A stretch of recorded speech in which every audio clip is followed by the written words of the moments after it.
Queridos, a paz e a graça do Senhor Jesus Cristo.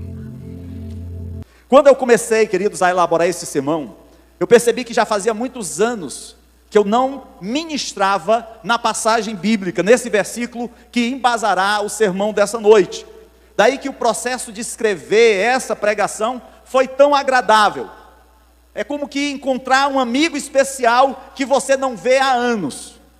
Esse versículo foi o primeiro que eu memorizei após a minha conversão. E certamente é aquele versículo queridinho de muitos. Assim, eu peço que você abra a sua Bíblia no Evangelho de João, no capítulo 3, versículo 16. Esse é um versículo bem conhecido. Evangelho de João, capítulo 3, verso 16. Se você não trouxe sua Bíblia, você pode acompanhar aqui na mídia. Diz assim a palavra do Senhor: porque Deus tanto amou o mundo, que deu o seu Filho unigênito, para que todo o que nele crer não pereça, mas tenha a vida eterna. Glória a Deus. Feche seus olhos, vamos orar. Pai querido e amado, Deus Todo-Poderoso, te louvamos, Senhor, e te agradecemos por nessa noite nos encontrarmos reunidos aqui no teu nome. Pedimos a direção do teu Espírito Santo, que o Senhor esteja conduzindo, Senhor, a este momento da tua palavra, que o Senhor fale ao coração dos teus filhos, daqueles que estão conosco nessa noite, bem como daqueles que estão acompanhando essa live através do nosso canal no YouTube. Meu Deus, abençoa, Senhor, transforma, liberta, cura, salva, pelo poder da tua palavra, em o nome de Jesus, amém e amém. Glória a Deus. Eu escolhi para a mensagem o título, A Verdadeira Love Story. A minha referência a Love Story se deve às minhas lembranças de um filme que assisti na minha adolescência e que foi produzido nos Estados Unidos nos anos de 1970. Um jovem de família muito rica, estudante de direito, conhece e se apaixona por uma estudante de música e acabam se casando. Porém, o pai do rapaz não aceita a nora por ela ser uma moça de família humilde e acaba deserdando o filho. Algum tempo depois, a moça tenta engravidar e não consegue. Vai então fazer exames e descobre que está gravemente doente. O restante da história eu não vou contar. A trilha sonora é muito bonita. E para quem gosta de filmes antigos, fica aí a dica, porque eu acredito que você vai gostar de assistir Love Story. Mas o que é que esse filme, ou melhor, o que é que esse título tem a ver com o nosso sermão? É porque nessa noite eu quero falar acerca do amor incondicional de um Deus santo, justo e fiel, por um povo pecador, rebelde e infiel. Essa é a verdadeira Love Story. Retrata a história do amor de Deus para com a humanidade. Hoje, voltamos nossa atenção para um dos versículos mais conhecidos e lidos da Bíblia, que é João, capítulo 3, verso 16. Tem sido chamado de versículo dourado, e com razão, pois sintetiza o coração do Evangelho e a profundidade do amor de Deus pela humanidade. Se você é cristão há anos, ou é novo convertido, este versículo provavelmente tocou seu coração e mexeu com a sua alma. Mas antes de mergulharmos nas profundezas de João 3,16, é essencial entender o contexto aonde ele está inserido. O capítulo 3 do Evangelho de João fala de um encontro de um homem, um mestre da lei, um fariseu, de nome Nicodemos. Esse homem era um dos membros do conselho governante judaico. Era uma pessoa muito respeitada, uma pessoa muito querida. E Nicodemos ouve falar de Jesus. Jesus começava a se tornar uma pessoa popular, tanto pelos milagres que ele realizava, mas em especial pela forma como ele ensinava a palavra de Deus. Ele era chamado pelo povo de rabi, de mestre. Então Nicodemos vai a Jesus e diz-lhe que sabe que Jesus é o Cristo, é o Messias, o Filho de Deus, devido aos milagres e sinais que Jesus realiza. É nesse momento que Jesus diz a Nicodemos que é preciso nascer de novo para ver o reino de Deus. Nicodemos estava ansioso por ouvir Jesus. Nicodemos desejava saber mais acerca dos ensinamentos de Jesus. E Jesus então vai e diz a Nicodemos: olha, Nicodemos, é necessário nascer de novo para ver o reino de Deus. Nicodemos então responde a Jesus, perguntando como uma pessoa pode nascer quando já é velha. Obviamente, não poderia sair do útero da sua mãe novamente. Jesus então reafirma a sua mensagem sobre o novo nascimento e pergunta por que Nicodemos, como um dos mestres de Israel, não consegue entender o que ele quer dizer. É quando Jesus proclama essa poderosa mensagem de João, capítulo 3, verso 16. É muito comum, queridos, nós vermos cristãos exibindo João 3,16 em estampas de camisas, em perfis de redes sociais e até mesmo tatuando no corpo esse versículo. Talvez João 3,16 seja a referência bíblica mais conhecida no mundo ocidental, mesmo que muitos não saibam o que o versículo realmente diz. É por isso, amados, que nessa noite nós queremos meditar nesse versículo, que nos é tão importante, porque sintetiza, porque resume o plano de salvação de Deus para a humanidade. É por isso que nós podemos ler em João 3,16, que Deus tanto amou o mundo, que deu o seu Filho unigênito, para que todo que nele crer não pereça, mas tenha a vida eterna. Essas poucas palavras, queridos, que nós lemos, elas falam da vida eterna. E isso é algo importante, é relevante para cada um de nós. Porque quando tudo estiver dito e feito, quando a sua vida acabar, você vai perecer. Porém, o que vale saber é se você vai para o céu ou vai para o inferno. Este versículo revela a verdadeira love story. João 3,16 é considerado o maior versículo da Bíblia, não na quantidade de palavras, mas na grandeza das palavras nele contidas. Acredito que é por isso que João 3,16, nós encontramos nesse versículo 4 das maiores verdades das Escrituras, de todos os tempos e de todos os lugares. A primeira verdade que eu gostaria de compartilhar com você nessa noite, que nós encontramos em João capítulo 3,16, é que aqui nós encontramos a maior motivação. Veja o início do versículo: porque Deus tanto amou o mundo. As palavras Deus tanto amou, elas são importantes porque nos dizem como Deus respondeu à humanidade pecadora. Deus teria todo o direito de julgar a humanidade rebelde, iníqua e lançá-la no inferno. Mas a Bíblia diz aqui em João capítulo 3, verso 16, que Deus tanto amou. Desde o início, Deus nos permitiu conhecê-lo e amá-lo, mesmo depois que o homem peca, mesmo que depois do primeiro casal se rebelar contra Deus, e também a sua descendência até chegar a nós, nós continuamos pecando, nós continuamos nos rebelando contra Deus, e Deus teria motivo para nos lançar distante da sua presença. Mas a palavra de Deus diz aqui em João capítulo 3,16, que Deus tanto amou o mundo. É interessante, amados, que mesmo devido ao nosso pecado, que poderia nos afastar de Deus, a palavra do Senhor diz lá em Efésios capítulo 2, verso 3, que anteriormente, todos nós também vivíamos entre eles, entre os gentios, satisfazendo as vontades da nossa carne, seguindo os seus desejos e pensamentos. Como os outros, éramos por natureza merecedores da ira. Todos nós éramos merecedores da ira divina. Todos nós éramos merecedores da condenação. É isso que Paulo está afirmando aqui em Efésios capítulo 2, verso 3. E lá em Romanos 3, 23, ele declara que todos pecaram e estão destituídos da glória de Deus. O pecado graçou toda a humanidade, alcançou a todos nós. E aí, como é que Deus então responde a essa realidade de pecado?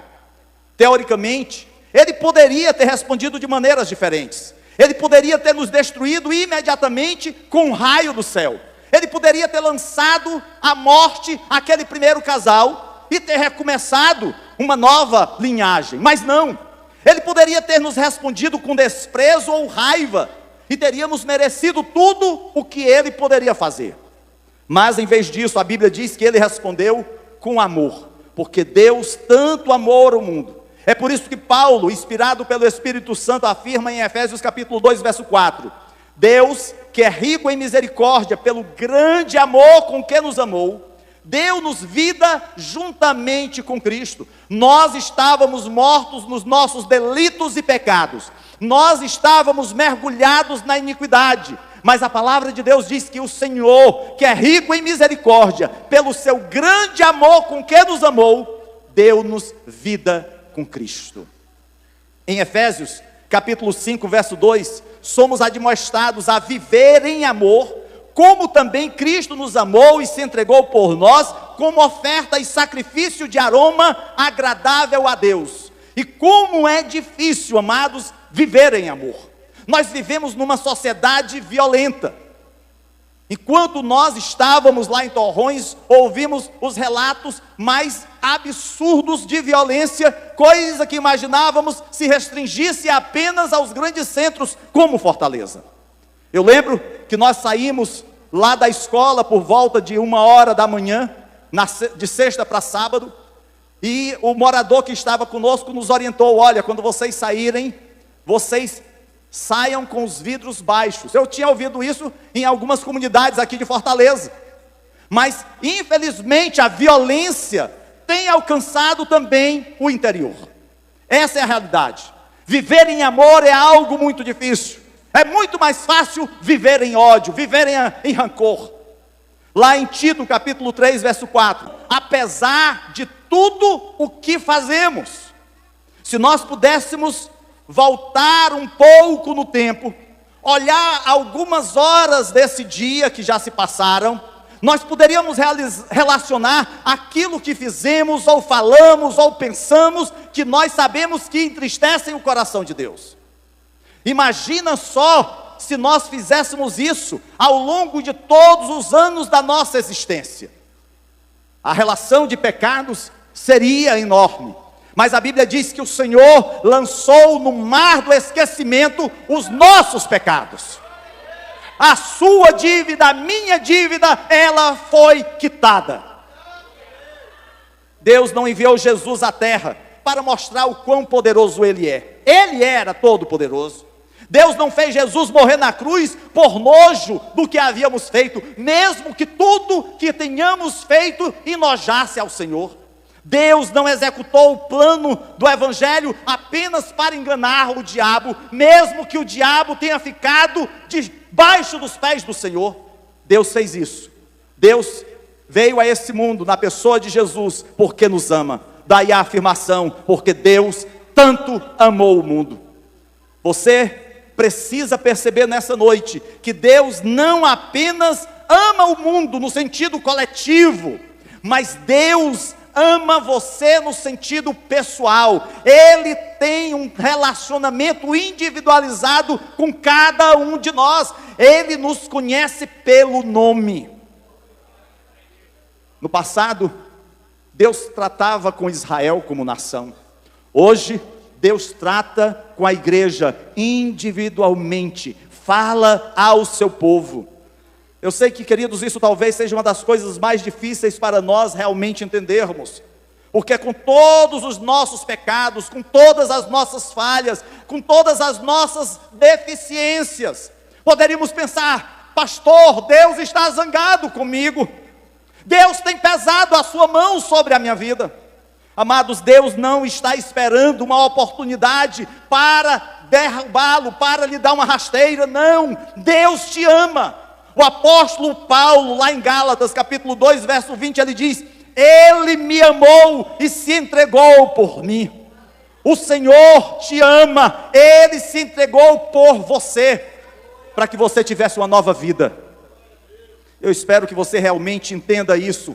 Deus ama você. É por isso que Ele fez tudo o que Ele fez no Evangelho. É disso que se trata. Ele nos ama e quer que passemos a eternidade com Ele no céu, amando-o e sendo amados por Ele.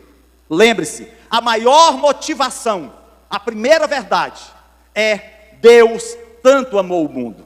Mas vejamos agora a segunda verdade, o maior sacrifício. Diz o versículo que Deus deu o seu Filho unigênito. Deus nos amou, é verdade, apesar dos nossos pecados. E o que é que Ele fez? Ele lançou a sua ira sobre nós? Não, a Bíblia diz que Ele deu o seu Filho unigênito. Ou seja, Ele deu o seu Filho para morrer por nós. Porque nós pecamos e desobedecemos a Deus, todos nós, sem exceção, merecemos punição pelos nossos pecados. Romanos 6:23 afirma que o salário do pecado é a morte. Assim como um trabalhador que passa um período exercendo uma atividade, ao final daquele tempo, recebe a sua renda pela produção, do mesmo jeito, queridos, somos nós. A nossa produção é o pecado, e o nosso salário seria a morte. Mas não apenas a morte física, não apenas aquilo que todos os homens passam em determinado tempo na sua vida, não, mas também a morte eterna, separado de Deus para sempre no inferno. O inferno que é o lugar de castigo. Pastor, eu não gosto que se fale de inferno. Pois então rasgue a Bíblia. Lá em Mateus capítulo 25, verso 41, diz que o inferno está reservado para o diabo e os seus anjos. Mas Deus nos amou de tal maneira que deu o seu Filho para morrer no nosso lugar. Você não quer que alguém que você ame vá para o inferno. Talvez você possa lembrar do seu cônjuge, dos seus filhos, dos seus pais, dos seus parentes, dos seus amigos, colegas de trabalho, pessoas com quem você tem um relacionamento e que você ama. Você não gostaria que essas pessoas amadas por você fossem lançadas no inferno. Mas, queridos, Deus é um justo juiz e perfeito. Ele não pode simplesmente dizer: não se preocupe com os seus pecados, não se preocupe, não tenha nenhuma pressão sobre você, independentemente se você peca ou não, você vai para o céu. Não, queridos, os pecados precisavam ser punidos. E o que poderia ser feito para corrigir os nossos pecados? A Bíblia diz que só havia uma resposta para isso. Teria que haver um sacrifício perfeito, um homem perfeito, morrendo para pagar pelos nossos pecados. Mas não existe homem perfeito. Então Deus Pai enviou o Filho Jesus Cristo à terra, para se tornar um homem, e assim morrer na cruz, e pagar o preço por todos os nossos pecados. Aquela seria uma morte horrível, não apenas porque a morte na cruz foi horrível, ela era dolorosa, era terrível. Aquele que era crucificado passava horas e horas no martírio, mas não apenas por isso. Aquela morte foi horrível, porque o Filho de Deus, que era perfeito, Ele toma sobre si os meus e os teus pecados. Ele nunca pecou, Ele nunca desobedeceu ao Pai, mas naquele momento, Ele estaria contaminado com toda a culpa do nosso pecado. É por isso que o profeta Isaías, no capítulo 53, verso 6, diz: o Senhor fez cair sobre Ele a iniquidade de todos nós. E Deus o Pai derramaria a ira de sua justiça sobre Jesus por todos os nossos pecados. Ele deu o seu único Filho como sacrifício para pagar por todos os nossos pecados. Essa era a única maneira de perdoar os nossos pecados. Deus tinha que dar seu Filho. Nada mais poderia pagar os nossos pecados. Os sacrifícios de animais não perdoariam os pecados. O sacrifício de crianças não perdoariam os pecados. É interessante que diversas religiões procuraram amenizar a ira dos seus deuses, seus falsos deuses. Mas, queridos, a única maneira de nós nos aproximarmos ao Deus verdadeiro é através do sangue do Cordeiro de Deus, que tira o pecado do mundo. É por isso que quando Jesus, diante da ira do seu Pai, por causa dos nossos pecados, perguntou se havia alguma coisa, alguma maneira de Ele passar aquele cálice dele, Deus o enviou para a cruz, porque não havia outro caminho. É por isso que Jesus disse: eu sou o caminho, a verdade e a vida. Ninguém vem ao Pai senão por mim. Não é por Maomé, não é por Buda, não é por qualquer ato religioso ou boas obras, não é mérito nosso, é somente através de Jesus Cristo. Lembre-se, o maior sacrifício é esse: Deus deu o seu Filho unigênito. Mas João capítulo 3, verso 16 também tem uma terceira verdade: o maior convite para que todo que nele crê não pereça. Este, querido, é o maior convite, porque a oportunidade de ser salvo através do que Jesus fez está aberta a qualquer pessoa. Aquilo que Jesus fez na cruz não foi apenas para um grupo, não foi apenas para os sacerdotes, não foi apenas para os judeus, não foi apenas para aquele povo daquele período, não. A palavra de Deus diz: para que todo que nele crer não pereça. O ponto aqui é: se você crê em Jesus, então você não perecerá. O convite está aberto a todos. Todo pecador, de todas as raças, de todas as tribos, de todas as nações, de todo mundo, para que todo que nele crer não pereça. Essa declaração é ratificada em outras passagens. Lá em Romanos capítulo 10, verso 13 diz: porque todo aquele que invocar o nome do Senhor será salvo. Lá em Apocalipse capítulo 22, verso 17 diz: o Espírito e a noiva dizem: vem. E todo aquele que ouvir, diga: vem. Quem tiver sede, venha. E quem quiser, beba da água, beba de graça da água da vida. Olha só, é todo o que crer, é todo aquele que invocar, é todo aquele que ouvir. Ou seja, todos e qualquer um. Ouça, não importa, é para ricos, é para pobres, é para jovens, é para velhos, é para ucranianos, é para russos, é para brasileiros, é para todas as nações. O Evangelho de Jesus é para todos. Seja quem for você, o Evangelho de Jesus é para você. Se você o aceitar, esse é o maior convite, porque é para todos, quem quer que seja. E João 3,16 também é o maior convite, porque o que nos é pedido é muito pouco. O que temos que fazer não é como se tivéssemos que fazer alguma grande ação. Para não perecer, eu talvez tivesse que ir de joelhos até uma determinada cidade, ou quem sabe, subir 300 degraus de joelho, ou andar de costas até o estado tal. Não, queridos, a palavra de Deus diz que não é nenhuma grande ação minha ou sua. A maior de todas as ações foi realizada quando Ele subiu no madeiro, porque Ele se entregou por você e por mim. Basta crer em Jesus. Agora, precisamos entender o que quer dizer crer em Jesus. Não significa apenas crer que houve uma pessoa na história da humanidade chamada Jesus. Os teólogos liberais também acreditam que Jesus foi um grande homem, não Deus. Jesus, ele marcou o seu tempo, mas não realizou milagres. Para muitos nos nossos dias, intelectuais, imaginam um Jesus histórico, que está na história, como tantos outros. Porém, queridos, o Jesus da Bíblia é um Jesus Filho de Deus, é um Jesus que tem todo o poder, porque todo o poder lhe foi entregue.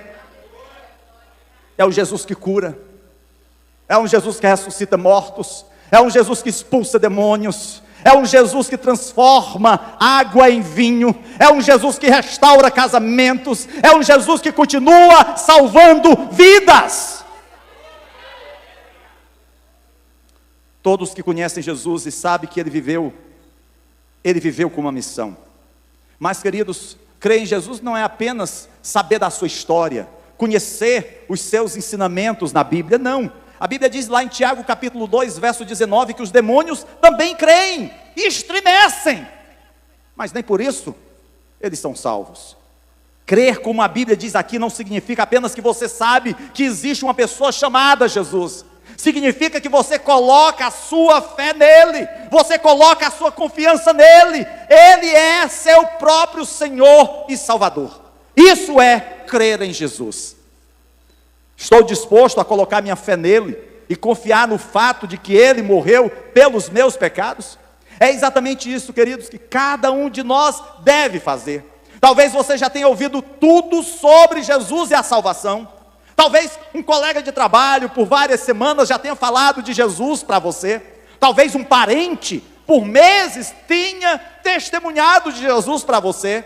Ou quem sabe, anos e anos você tem vindo a igrejas ouvir falar de Jesus. Mas, queridos, não adianta apenas ouvir falar. É necessário crer. É necessário confiar. A Bíblia realmente diz que ele entregou a sua vida por amor a mim e a você. Quem nele crê não perecerá, mas terá a vida eterna. Se você nunca o fez antes, hoje é noite de salvação. Hoje é noite de se crer em Jesus, de se confiar naquele que é digno de toda honra e de toda glória, porque ele se entregou por você e por mim. Esse é o maior convite. Mas, para encerrar, há uma quarta verdade: o maior destino. A Bíblia diz aqui no versículo 16, ao seu final, que nós teremos a vida eterna. Talvez alguém pergunte: pastor, o que significa ter a vida eterna? E a primeira coisa que a maioria das pessoas geralmente pensa sobre a eternidade é que é uma vida que dura para sempre. E, em parte, está correto. Sim, significa isso. Pode ser traduzido eternidade como uma duração ilimitada do tempo. Em outras palavras, para sempre. Lá em Mateus, capítulo 25, verso 46, Jesus diz que os ímpios irão para o castigo eterno, mas os justos para a vida eterna. Ambos são eternos, ou seja, a punição para os ímpios, para aqueles rebeldes, para aqueles que não têm a Jesus, é uma punição eterna. E para aqueles que fazem Jesus Senhor e Salvador de suas vidas, há uma vida eterna, para sempre. Lá em 2 Coríntios, capítulo 4, verso 18, diz: fixemos os olhos não naquilo que se vê, mas no que não se vê, pois o que se vê é transitório, tudo isso aqui é passageiro, mas o que não se vê é eterno. Às vezes você vê um carro, hoje, novo, mas daqui a 30 anos, ele já está bem desgastado com o tempo. Se você vê uma pessoa, você olha para mim e diz: talvez aí eu estou lhe dando 35 anos, mas quando eu chegar lá nos meus 59, você vai ver a diferença. Queridos, o tempo desgasta tudo, mas aquilo que é eterno permanece para sempre. Assim, queridos, a vida eterna significa que é um tipo de vida que dura um eterno período de tempo, nunca vai acabar. Estaremos eternamente na presença do Senhor. Mas também, queridos, quando Jesus fala sobre ter a vida eterna, ele fala de algo mais do que apenas viver um período ilimitado do tempo. Lá em João, no capítulo 17, Jesus começa a sua última oração sacerdotal ao Pai, antes de ir para a cruz. E ele está orando por nós. Ao iniciar sua oração, ele diz no versículo 3: esta é a vida eterna, que te conheçam, o único Deus verdadeiro, e a Jesus Cristo, a quem enviaste. Queridos, essa frase é fundamental. Jesus nos mostra aqui que a vida eterna não é apenas um período de tempo, mas a vida eterna também é qualidade, não é apenas quantidade.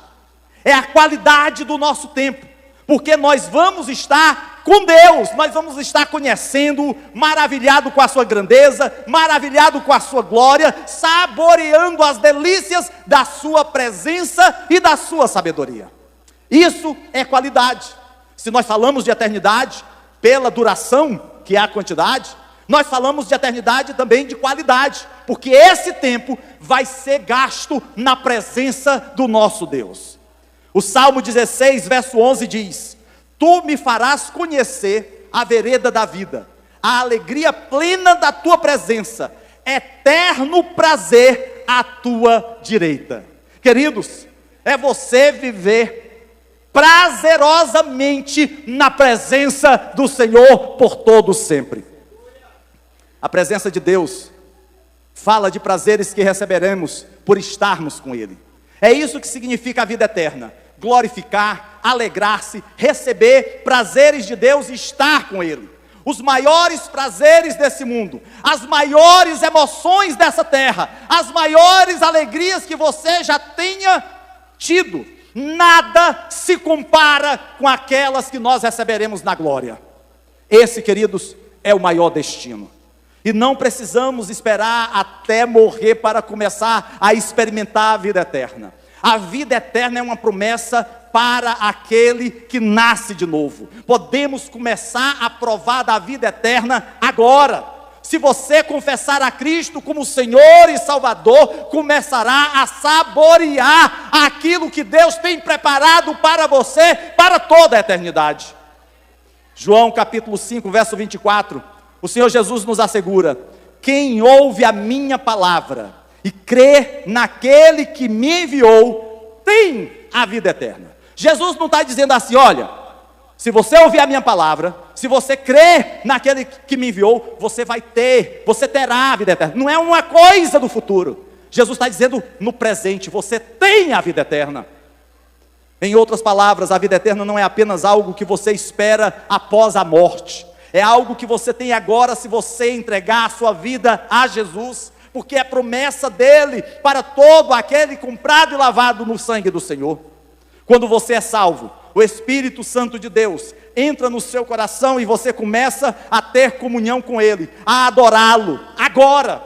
Você passa a adorar a Deus agora, a partir da sua conversão. É claro que essa adoração ainda não é em toda a sua plenitude.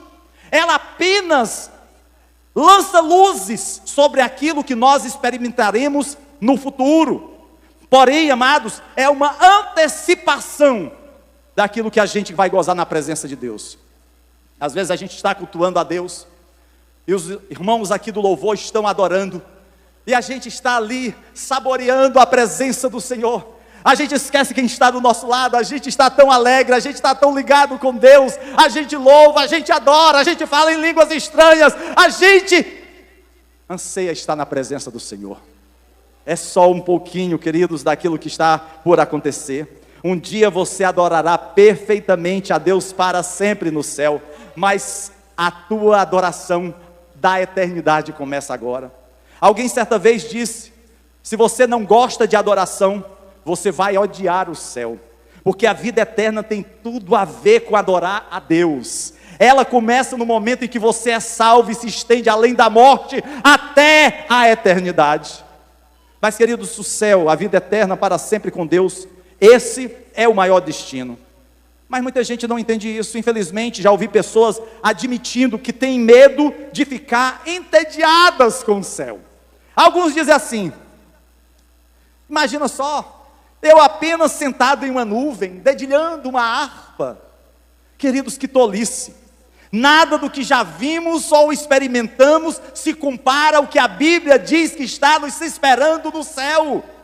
Nada que aqui nesse mundo possamos usufruir se compara à grandeza, à beleza da presença do nosso Deus. O que você diria? Qual foi o maior destino que você já teve na terra? Qual foi a maior viagem? Qual foi a maior emoção que você já experimentou? Quem sabe, quando soube que estava grávida, ou que seria pai, ou ver seu filho chegando, ou ver seu filho passando numa faculdade, casando, sendo avô, ou quem sabe uma viagem dos sonhos, de ir para as Serras Gaúchas, de ir viajar na Europa, morar nos Estados Unidos, enfim. Uma viagem internacional pode estar perto de toda a sua lista. Mas, queridos, nada disso se compara ao céu. Os maiores prazeres da terra são como uma vela ao lado do sol. Você está num quarto escuro, acende uma vela e você percebe que ela ilumina o ambiente. Agora, quando você sair daquele quarto escuro, estiver em pleno meio-dia, A claridade do sol não vai ser ofuscada pela vela. Pelo contrário, a vela não vai ter mais sentido ali diante do sol. É assim, queridos, os prazeres desse mundo, diante da grandeza, da beleza, do poder do nosso Deus. Esse é o melhor destino e você precisa ter certeza de que está indo para lá. Se há dúvida no teu coração quanto ao destino da tua vida, você precisa tomar uma decisão nessa noite. Se você tem dúvidas como ir para lá, João 3,16 diz como você pode ir. É por isso que João 3,16 é a verdadeira love story. Talvez você tenha passado por coisas que o fazem duvidar do amor de Deus para você. Talvez alguma decepção. Talvez você tenha se desiludido com uma igreja, com um pastor, com algum irmão. E eu quero dizer para você que você vai continuar se desiludindo com homens. Mas você jamais vai se desiludir com Deus. Talvez você já tenha sofrido até mesmo abuso sexual, ou tenha tido problemas de saúde, deficiências ou doenças, ou tenha sido, ou sofrido fracasso após fracasso. Talvez as pessoas o tenham rejeitado, a vida tenha sido difícil, até mesmo agonizante. Talvez você tenha crescido em uma situação familiar dolorosa. Talvez você esteja ainda vivendo um momento de rejeição dos seus pais, dos seus amigos. Você pode ter sofrido um revés, um desgosto, um fracasso após outro. O que quer que tenha acontecido, não significa que Deus não te ama. Quando Deus deu ao mundo o seu único filho, Ele não deixou dúvidas do seu amor por cada um de nós. Quando você pensa em Jesus na cruz, você deveria ouvir Deus o Pai dizendo: isto é o que eu estou disposto a fazer por você. Isso mostra o quanto eu te amo. Você também deveria ouvir Jesus na cruz dizer: isto é o que eu estou disposto a fazer por você. Isso mostra o quanto eu te amo. Queridos, isso significa que você pode continuar com a sua vida como está agora. Você pode continuar vivendo dissolutamente, você pode continuar vivendo em pecado, você pode até viver uma vida dupla. Mas a grande pergunta é: para onde você vai? Qual o teu destino? Qual é o teu ponto de chegada? João 3,16 diz que há algo preparado para você, se você tão somente crê em Jesus. Você deve responder a esse amor. Não entenda mal. Se você realmente acredita em Jesus, então você o seguirá e seguirá os seus ensinamentos. Porque não adianta você dizer que crê em Jesus e continua vivendo uma vida distante dos caminhos de Deus, afastado da palavra do Senhor. Muito mais do que isso, é necessário você fazer de Jesus Senhor e Salvador de sua vida. Jesus permitirá que você se arrependa de seus pecados. Coisas que talvez para o mundo seja normal: traição, alcoolismo, uso de drogas, violência doméstica, indiferença, palavrões, coisas que para o mundo é uma normalidade. Mas nós sabemos o quanto isso entristece o coração de Deus. Como está a tua vida? Qual o destino do teu coração? O meu pedido a você nessa noite é que você coloque a sua fé em Jesus Cristo. E antes de sair desse templo, você tome uma decisão. Se você está aqui nessa noite, ainda não confessou a Jesus como Senhor e Salvador da sua vida, se você está nos acompanhando através dessa live pela internet, o que eu quero dizer para você é que apesar dos teus pecados, apesar do teu passado, Deus te ama. Ele enviou o seu Filho para morrer na cruz pelos teus pecados, para que você, crendo, tenha a vida eterna. Desde a época em que Jesus viveu, milhões de pessoas responderam ao chamado de Deus crendo em Jesus. Esses que aqui estão tomaram a sua decisão. Uns há décadas atrás, outros anos atrás, e até mesmo alguns que tomaram essa decisão meses atrás. Mas independente do tempo, independentemente se foi com um folheto, se foi com um testemunho, se foi com a pregação no púlpito de uma igreja, essas pessoas confessaram Jesus como Senhor e Salvador de sua vida. O meu desafio para você é: volte-se também para Jesus nessa noite.